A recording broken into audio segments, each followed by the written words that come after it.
Go ahead. Oh, We're in. you could have told me. I looked for the red light. But I was looking at. Turn on All right. the red light. So one of the things that we discuss all the time is top 10 lists. I mean, one of my favorite movies is High Fidelity. It's top 5 records, top 5 sad songs, top 5 whatever. In this case, we're going to do our favorite, our top 10. These are the ones that we don't necessarily own. Maybe we do, maybe we don't, depending on the books. None of the books on my list do I own, and that's the point of the book, or point of the list.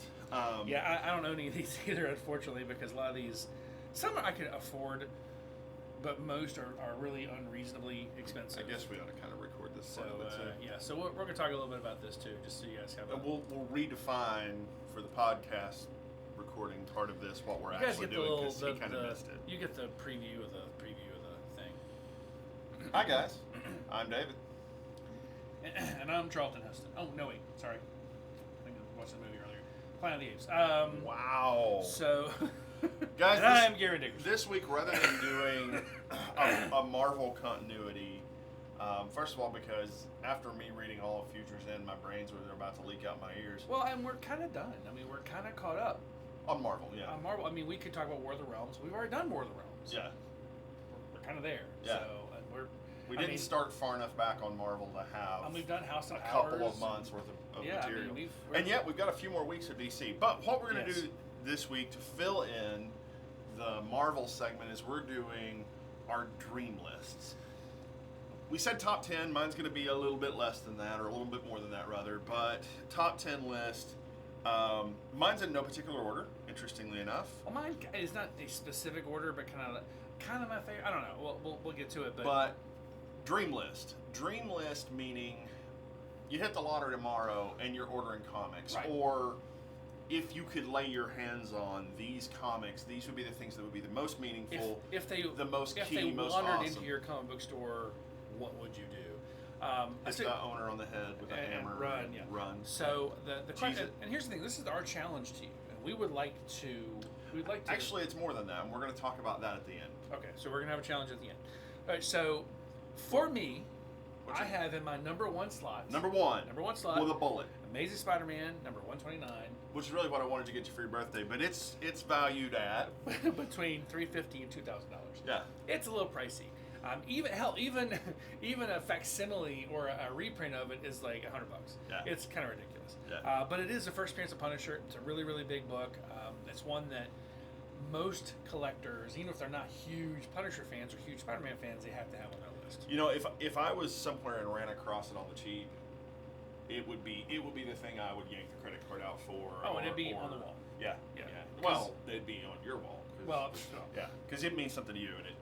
Punisher I know, is. Spider-Man book though. Those are good. Those Spider-Man books back then were What do you got against Spider-Man? You love Spider-Man. I love Spider-Man. All right. I don't love the current So Spider-Man. give me your number one.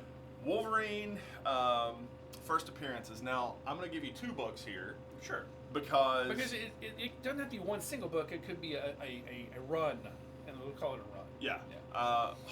Incredible Hulk 180 and Incredible Hulk 181. So his cameo first appearance and his first actual appearance. And luckily enough, you actually have the facsimiles now. I do have the facsimiles hanging on my wall. Yeah. And for my purposes, yeah, that's good enough. Oh yeah. So I will probably never chase these books. It would be alien to me to drop $700 on a comic that I was never going to crack open. $700 for 180, $2,000 for 181. Oh, that's raw. Yeah. A graded copy is 9/8 easily $5,000 easily. Yeah. So yep. yeah. And I kind of went medium grade on those. So I said graded, but at like a 6. Sure. Yeah. So you can get kind of a crappy graded copy. And here's the thing, please don't think we're snobs about this. Sometimes if it's a really important book to you, you don't care if it's a 2.5. Hold on, because some of my list is definitely not. Right, but there are a couple on my list that all I could get is a 2. I wouldn't care. Yeah. So my second one would be, there's 2 in here. It's ASM or Amazing Spider-Man 121, 122, which is Death of Gwen Stacy. Yeah.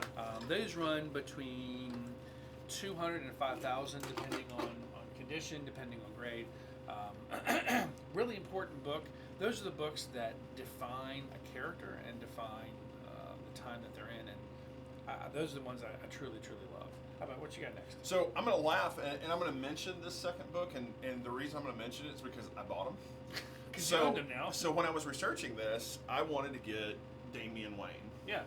And so Such I a said, D-bag. Such a D-bag, but he's so great. first cameo appearance of Damian Wayne, Yeah. and I'm not counting Son of Batman or Son of the Dead, the graphic which shows him as a baby. Right. I'm counting the actual first appearance. Batman 655, Batman 656 his first full appearance, and then Batman 657 his first time as Robin. Yeah. And they run 657 is like $10. Right. 655 graded is about 175. 656 graded is about I think a raw 175. copy is $65 to $70. That's about right. I picked up 655 for 20. Nice. In nice shape. Wow. I picked up a run of 656 through 659 for another 30. Wow. And it's a good one. It's a very good those one. are probably great. And of course, it's Grant Morrison. It's Grant Morrison. One of our favorite writers of all time. Well, and I already own, what isn't on the list is his death. Yes. And eventually I'm going to add the book that I had once upon a time in Batman and Robin of his resurrection. Yeah. And I'll have a... With special powers. Yeah. Yeah. I'll have a cool little... But this actually got marked off the list. I only mentioned it because, guys, if you're listening to this, I don't want you to think you're only going to hear about $1,000 books or hundreds of dollars books. Oh, no, there's some books in here I have that are not that expensive either. So, and then I rolled in and I realized, like, I want Damien because Damien is just a total dick. And Jason Todd is actually next. Jason Todd is my 8. Yeah. It's my 8. It's your technically number 2. But technically my number 2. So I have a whole run of books that I would want here. Number 357 is first appearance of Jason Todd. Yep. Batman 357. Yep. Batman 366 is the first time he's Robin. Right. Which is 7 issues later. Yep. Kind of an interesting thing. He's gonna be trained. Yeah, sure. Yeah. Batman 427 through 429, which is... Oh, that's the death of Robin. Yeah. That's of Jason Todd. A death in the family. Death in the family. Yeah. And interestingly enough, even a first printing of that graphic novel is worth about $50. Wow. Yeah. I mean, even a first printing, and this we're talking pulp paper too. Yeah. So this is even a first printing is worth some money. I think I want the 3 issues. I think I've had that 4 issue set in paperback form 4 or 5 different times. I've loaned it out to people, and but the first printing is always in a box somewhere. It never goes out. So I'll end up finding. So I've been shopping 427, 428, 429. They vary right now between $30 and $50 a book. Sure. But $150 for the set, if it was in good shape, is nothing to me. No, not bad. And then I want the entire Under the Red Hood line, which is basically Batman 635 through 641, Batman 645 through 650, and Batman Annual 25. Yeah.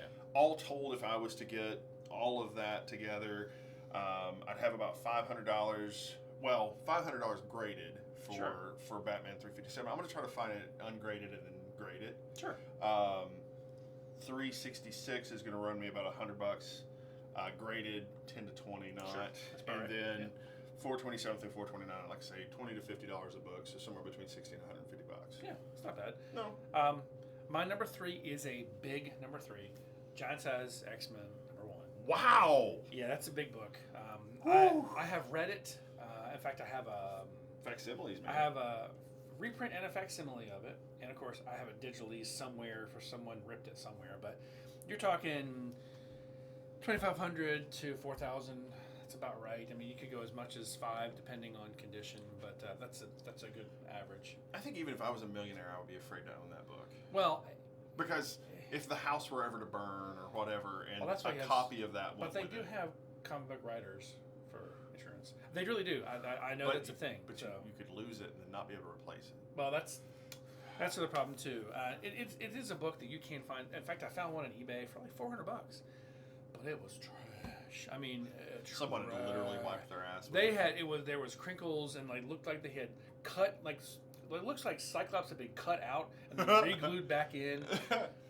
It's bad. Some so kid not was Cyclops. like, I was gonna make some art. Colossus, not Cyclops. Yeah. Anyway, but it looked like it'd been looked like used for collage. So. And that is the new X-Men first appearance. I mean. Oh, and that's first appearance of Nightcrawler. Uncanny number 4 is the first appearance, but Giant Size gets all the reputation because it's the full story. It's the origin story. It's the origin story. Exactly. And guys, a lot of what we're in love with here are first appearances, origin stories. I came to appreciate. I'm doing a list for Joker that isn't on here yet because it's so big.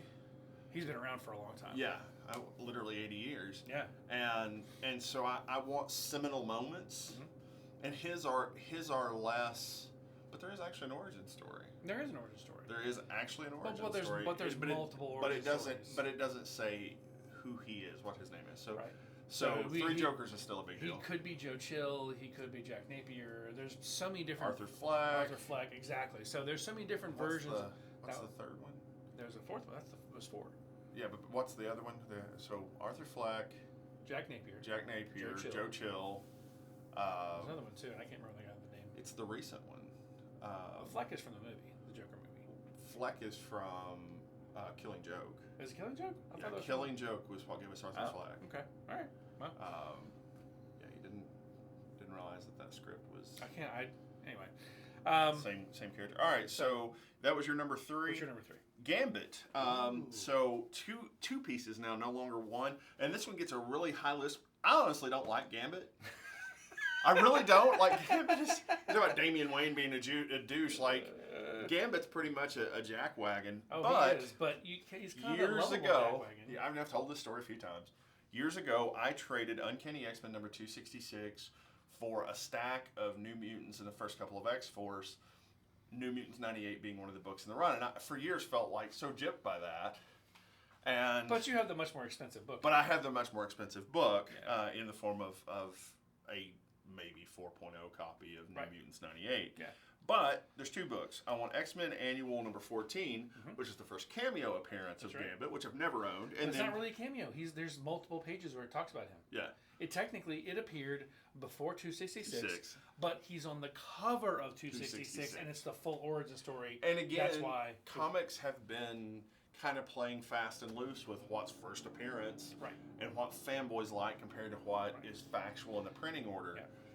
But at some point in time, I'd love to has have gone up in value, though. Yeah. Yeah. So it's moving from $30 to $100, and 266 ungraded $100, graded $500. If you can find a copy for $100, good for you. Yeah. Because that's a big book. Yeah. Number 4.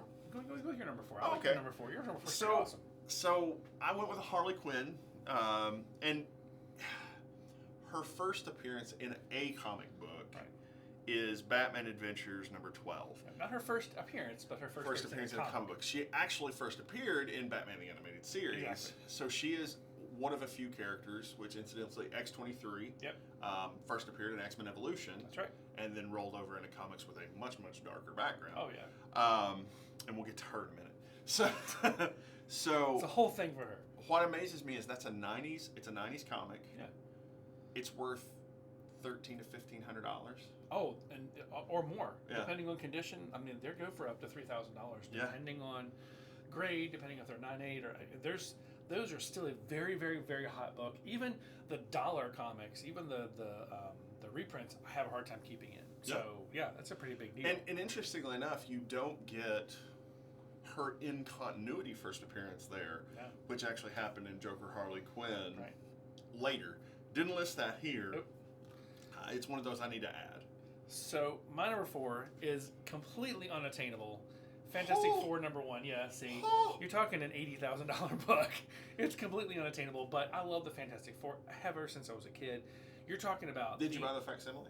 Yes. Oh, yes. You're talking about the culmination of the perfect family of superheroes. Let me be clear.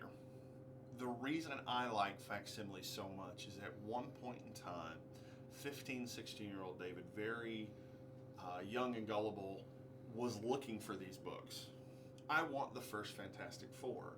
And at that point in time, it was probably a $30,000 book. Still. And I had... Might as well have been $100,000. I had the neck... might as well have been $1 million when you're 15 years old. Yeah. I had the neckbeards in the shop laughing at me that I thought that this was something that I could just go find. And they had to explain to me how long it had been out and all that good stuff. And the funny thing is, I actually had a guy say to me, you will never own... You might own a reprinted copy in a trade paperback. You will never own an issue. And you know what? They were wrong. Because you do. Because the facsimile came out. I have the facsimile edition hanging on my wall. And ha ha ha. So what's your next one? So I have a list here for Venom. This is a group. A big grouping. I want the entire Secret Wars run, number 1 through 12. 8, of course, being Attainable. The Peter Parker in the black suit Yep. For the very first time. You can get that for $100 to $150. Oh yeah, easily. No problem. Oh yeah, easily. The next two get a little more expensive. So Pete comes back, and in the run, you find out that the suit is actually a symbiote in Amazing Spider-Man number 252. Yep. That's going to run you about $700. Well, it's actually up to $700. That's about right. Yeah. Yeah. I mean, realistically, a 9.8 should be 300, 350. Shouldn't be that bad. Yeah. And then the one I think we both agree on, Amazing Spider-Man number 300, which is first appearance of Venom.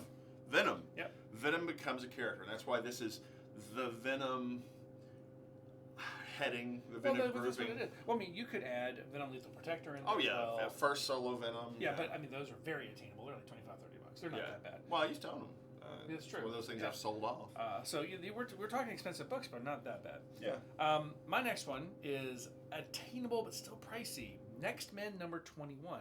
Those of you who don't know, that's first appearance of Hellboy. Now, technically, he appeared at a tiny cameo before that, another book, but this is his first actual appearance. This is a big, big book. I got turned on to this book by a friend, Eddie Booz, in Lewisburg, West Virginia. I had my little store years ago, and he let me borrow his copy, and just I loved this book. It was insane. So I've always been on the hunt. So if I ever see one come in a collection, I'm willing to buy from the collection or whatever. But they never come in. Yeah. People don't give them up, and they run between 75 to 250. So it's really not that bad. So I mean, it could go a little higher, but that's about an average. So what's your next one? My next group is called Null, and it's an interesting Yeah. choice. I really like the character. Yeah. The god of the symbiotes, Yeah. god of darkness. I would also add a book to this that just isn't currently listed here. So first appearance of Null is Thor: God of Thunder number 6. Right. That's a really, really recent comic. I mean, Yeah. in the last 10 years. Yeah. It's going for about $150 to $300. Not bad. Yeah. And then But this Venom, is a big first appearance, though. Yeah. Null is huge because we're going to see Null in a movie. I guarantee it. Donnie Cates gave us in Venom number 3 the origin story of Null. Yep. The Thor God of Thunder number 6 kills me because it's really, that's all part of Gore the God Butcher. Right. And you see this character just in passing. Yep. But the Necro Sword in its darkness is Null's sword. So it is the first appearance of the Necro Sword as well. But between the two, I'd be spending about $300 because Venom number 3 going for $150 to $300 right now. Yeah. That is shot Insane. way up. You have an honorable mention on there you want to take off? What, mark off X Factor number 5? You found one copy? I found a copy. Nice. Okay. My next one, number 6 for me, is All-Star Western number 10. First appearance of Jonah Hex. Oh, I've been reading Jonah Hex since I was a little kid. I love Jonah Hex. The stories never get old because he is the Clint Eastwood, the character that you just love because he's a complete badass, but he's a big softy too. So yeah, they run between 150 and 1,000. So it's not. So if you found a perfect copy, you'd drop $1,000 on it. Yeah, you have to. So I'm now going to my number 7 because you got a big list coming up. Ultimate Fallout number 4. This is attainable. It's the first appearance of Miles Morales. Oh. It's an attainable book. It is right around, I think, between 75 and 200. It's attainable. It's just hard to find. Yeah. When you do find a copy, you got to be a little suspect of it. You can mention your next one since we've already talked about it. Well, yeah, number 8 was Batman. The same Jason Todd. Jason Todd. Same Jason Todd list. Yeah. Go ahead with yours. And we made these independently. Exactly. So, I proposed this last week, and we kind of went home. And then the funny thing is, we shot each other pictures in the middle of the week, and it's like, this is it. So I think if you love comics and you love capes and tights and that kind of thing, then your lists are going to have some major moments together. Yeah. So it's funny. I kind of went on an ex-villain run. You did. One of my favorite characters, Sabretooth. Oh God, yes. And there's 3 issues, 2 pieces. Iron Fist number 14 gives us Sabretooth. At that point in time, he was a serial killer that Iron Fist stops. Yep. It's a $300 book in great shape. And I would drop that. Attainable. That's probably the number one thing that I'm actually legitimately on the lookout for. Yeah. And because it's something that I would feel good owning a copy. I don't think so. You know, honestly, We have had that on the wall. most of the comics up till now, I know the cover art. Yeah. I could see it You're like, out of the corner of my eye, be like, bing. bam, Yeah. and by the tell way, you the by the way, cameos. if you are a comic book reader but you don't go to shows, and I apologize, there's no shows right now. There isn't. Way to hit us in the feels, game. Right in the balls. You're right. But the reality is, when you do go to shows when they're back, a great place to look for these things is for shows. Because a lot of times, these guys will come in with these huge lots of comics. They just want to get rid of everything on the. They want to have an empty truck going back home. That's the whole point. So they will get some really good deals. So especially the last day of the show. Oh, Sunday afternoon, man, that can be the best time to buy comic books. Come in there with a stack of cash and You're start like, bartering. I would like to purchase this one, sir. I did that. $100. Yeah, wait. $100. Yes, I'll pay $100 for this book. Yeah, so you just remember, you can get some smoking good deals. So the other piece of Sabretooth is kind of a Sabretooth, kind of a Wolverine thing. Remember, Wolverine's number one on my list for many reasons. Uncanny X-Men 212 and 213. Yeah. It's part of Fall of the Mutants. It's part of Mutant Massacre. But it is the first time that Wolverine and Sabretooth throw down. It's the first big throwdown. This is at the point when, and by the way, at this point we still don't know that they're actually half brothers. They're not. I thought they were half brothers. We found No, that from Origin. No. Origin 2 introduces Sabretooth, and they never link them genetically. Huh. We think that Sabretooth is actually Wolverine's nephew, that it's Dog's son. Oh. Because his dad was a real dick. Okay. And, All right, well, that makes sense. But as far as I know, now guys, if you're out there and you know I'm wrong, in the movie, please. In the movie, they're brothers. But In the movie, they're brothers. The movie's been nullified now anyway. So we think we know that his brother Dog, right, who is his half brother, his half brother's dog,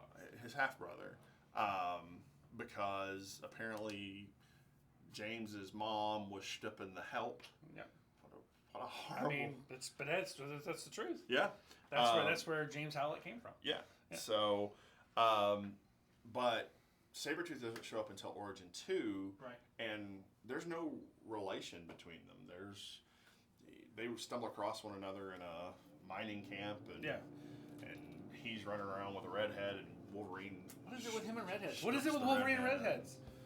Actually, that's what Origin 2 is all about. It's basically Sabretooth and Wolverine aren't related, and visibly related that they've revealed. And by the way, the reason that Logan's hung up on redheads is this particular redhead, which is funny because they did the same thing in Origin. Right. My next one. No, keep going, because you're good. Emma Frost, which her first appearance is Uncanny X-Men number 129. Yes. That's also the Dark Phoenix saga. Yep. So you get a first appearance of Emma Frost. You also get the major kickoff of the Hellfire Club. First Kitty's in there. Really? Yeah, I think first Kitty. First Emma Frost. Kitty. I think first Sebastian Straw. First Sebastian Straw. This is. It's a $500 book. It's a big first appearance book. There's several first appearances. Yeah. There. Absolutely. Yeah. And you want to roll to yours? Well, I'm at 9. So you keep going. Well, I quit counting. Okay. So I mean that's the thing is I made a list that ended up being about 50 because I went my full dream list with it. Well, I had more on my Farrell dream list, but I'm essentially 11. So my number 9 is More Fun Comics number 73. The hell is that? The first Green Arrow, baby. Jesus Christ! It's actually I think the first Aquaman as well. Oh. Yeah. So that's a big deal. You're talking 6,000 to 200,000. Jesus. So not a car, a house. This is 2 houses. Green Arrow is actually one of my favorite characters of all time. I could have done the first appearance of Hawkeye in here. Again, still expensive, not quite attainable like I want to, but. So, you like Punisher, but you also like the guys with the bows. Oh yeah, the guys with the bows, man. Something about it, man. It's fun. They're Did you get down with Hunger Games and Katniss Everdeen? Yeah, I like Hunger Games too. It's bad. You just like bows. That's I bought you a bow for your Legolas. birthday. I mean, I love Legolas. I mean, he's phenomenal. So anyway, but More Fun Comics, it's a really big deal. There's no facsimile of that one. Now, it is a DC comic. More Fun was a DC imprint. So he has been around since after Batman, but he had a cave just like Batman. He had a sidekick, Speedy, just like Batman had Robin. So you can see the similarity. Now, but remember... Hey, you know the funny thing? In year 1, Batman had a bow. You didn't have a choice. There's no electronics. Nothing else to do, yeah. What else you got? So I went next, and this almost was top of the list. This almost beat Wolverine, except for the fact that if I had to give my real number one, it's one I've already got, which is first appearance of Honey Badger, first appearance of Gabby. Yeah. Of Wolverine, X-23, and Honey Badger's easily my favorite because Gabby is wild. Oh yeah, she ain't give a fuck. Gabby is wonderful, Yeah. but I own that comic. So Yeah. again, my dream list is books I don't have. Yeah. So I made a list for X-23, and again, like my Damian Wayne list, as I started making out the list of all the things I wanted. But the cool thing about this is this has some origin stories in it. Yeah. Her first appearance, technically X-Men Evolution. Her first comic book appearance is in a series called Nyx, which is about a bunch of mutants living in and around New York. And it's, 5 issues? Yep, 7. 7 issues. But here's the thing. I'd like to own the entire run. It's about $1,200 for the whole run. Yeah, But but you know why? first appearance of friggin' Well, more than that, though. 1, 2, and 3, which came out at number 3, yeah. came out, and there was over a year gap between Oh wow. the rest. For whatever reason, there was an issue with production, issue with writing, issue with art. I can't remember what the issue was, but there was a long gap in between. So, if the 1, 2, and 3 were, say, on the shelf, Yeah. by this point, they're off the shelf. No one cares. They're gone. Yeah. 4, 5, 6, and 7 come out, and they come out in succession like they normally would. And people are still buying them, but most people either didn't have 1, 2, and 3. Or didn't have 4 and through didn't 7. have 4. If you have a whole set, they're worth about $1,200. Yeah. So that's a pretty big deal. I'd like to own all of them, but specifically I want number 3 because it is Laura's first Yeah. in canon comic book appearance. She's, of course, amazing. Then I roll into X-Men or X-23 Innocence, which is a 6-issue miniseries that starts her origin story. Ordered it on Amazon, $24. Not bad. Great, absolutely wonderful. X-23 Target X continues that. Right. Now, my understanding is that's where we get the, her pheromone taking over, taking her over, her being controlled, her going into prostitution, Right. all that crazy bit of business, and then ultimately culminating in Uncanny X-Men 450 and 451, which is the first time that Laura joined the X-Men. Right. And interestingly enough, she's in a Sabretooth costume at that point Yeah, in it's time. like she's in this weird like yellow costume. Yeah. You're like, why are you in a saber? Okay. And well. standing on Wolverine's neck. Yeah. But Yeah. I bought, again, a run that included X-Men 450, 451, about $20. Yeah. And so I'm waiting on a bid for X-23 Target X. Got about $30 in that, but I still will be missing Nick's number 3. And it's It's a big just one. it's just that book. Like the fact that I could get you a copy of ASM 129 for about the same price as Nick's number 3. Yeah. Kind of a neat thing. For me, one of my number 10, Police Comics number 1. Who Really? the hell has ever heard of Police Comics number 1? Why would I care about a police comic? Well, it's first appearance of Plastic Man. I love Plastic Ralph Man. Dibny. Eel O'Brien. Oh, okay. Ralph Dibny's Elongated Man. Okay. But Same damn character. no. Plastic Man is literally insane because of the chemicals. Elongated Man just has a power and he's a detective. Big difference. And an Elongated Man can literally elongate himself. He can't change himself into shapes. Oh. Whereas Plastic Man can be any shape, anywhere, anytime. You don't know. Yeah. My favorite was when we played Hero Clicks. My favorite Hero Click was Plastic Man as a mailbox. It was perfect. I rather liked them turning him into an egg for metal. Oh, that was fantastic. That was pretty wonderful. Well, the whole time he was an egg, he was hibernating because, anyway, so, but yeah, I love that. What do you got next? So Orphan. Oh, yes. Cassie Kane. Yeah. I don't know why I'm so into all the Bat sidekicks. Yeah, but she was more than a sidekick, though. She was a moral center. I mean, very broken person, very broken character. And the funny thing is, I owned this issue at one point in time. It's one of those. I was working at Kroger, and they had a spinner rack, Yeah.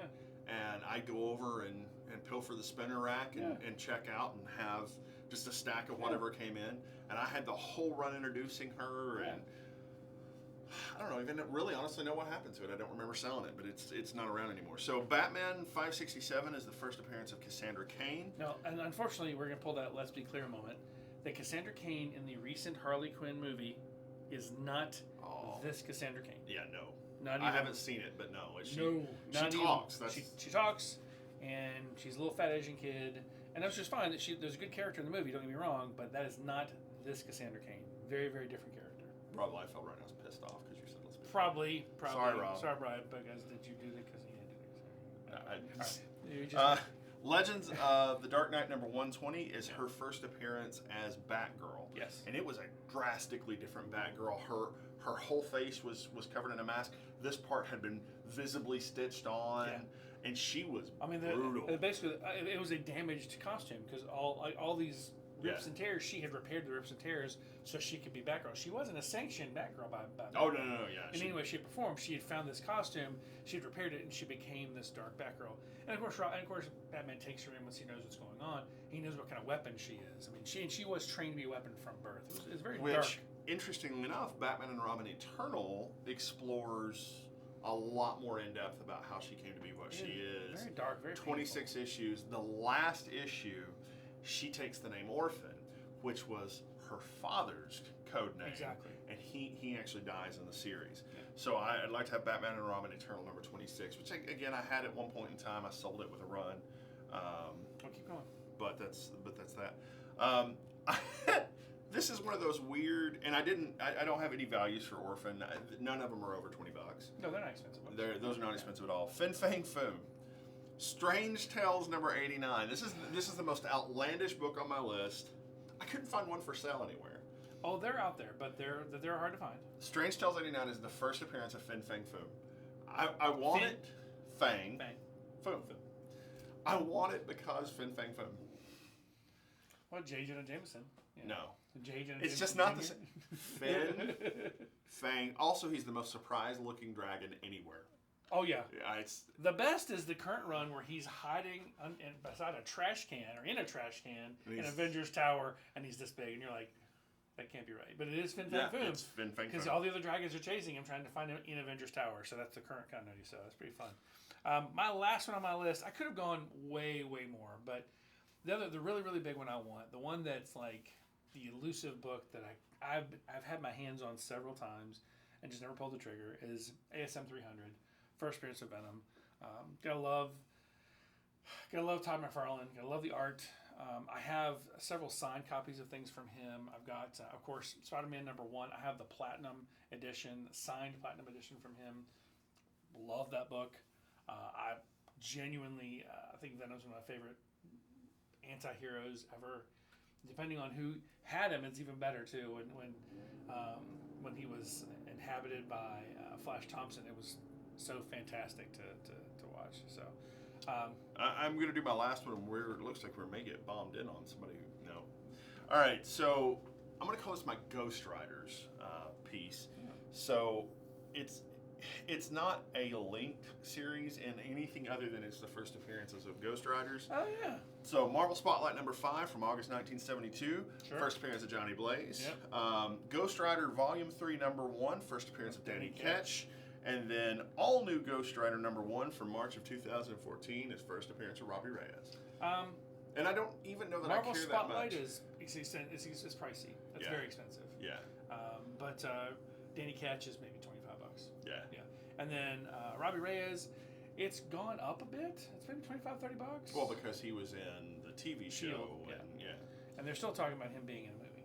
All right, guys. So here's the thing. Here's what we're asking of you to do. We're gonna do, now that the world's getting a little bit cleaner, a little bit further in the future, but we're gonna do the first official printed panel podcast gathering.